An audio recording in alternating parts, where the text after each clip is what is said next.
Hello friends, அட்டகாசமாக இன்ஸ்டண்ட்டாக ஒரு பிரியாணி செய்யலாமா? வாங்க எப்படி செய்கிறதுன்னு பார்க்கலாம். அதுக்கு ஒரு வெங்காயம், 3 தக்காளி, 4 முந்திரி பருப்பு, புதினா கொத்தமல்லி கொஞ்சம், 2 ஸ்பூன் தயிர், 1 ஸ்பூன் மிளகாய்த்தூள், 1/2 ஸ்பூன் மல்லித்தூள், 1/2 ஸ்பூன் மிளகு, 1/2 ஸ்பூன் ஜீரகம், 1/2 ஸ்பூன் சோம்பு, பட்டை, கிராம்பு, ஏலக்காய் எல்லாம் சேர்த்து கொஞ்சம் எடுத்து வச்சிருக்கேன். இது எல்லாத்தையும் ஒன்றா சேர்த்து மிக்சியில் போட்டு ஒரு தடவை அரைச்சி எடுத்துக்கோங்க. இப்போ அரைச்ச பேஸ்ட் இருக்கட்டும்.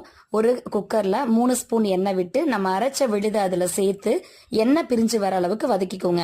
இதுக்கு முன்னாடியே ஒரு கப்பு மீல் மேக்கரை ஊற வச்சுக்கோங்க. அதையும் இது கூட சேர்த்துக்கோங்க. தேவைப்பட்டா ஸ்வீட் கார்னும் சேர்த்துக்கலாம். நீங்கள் ரெண்டையும் சேர்த்து கலந்ததுக்கு அப்புறம் 2 கப்பு அரிசி நான் இன்னைக்கு சேர்த்துருக்கேன்.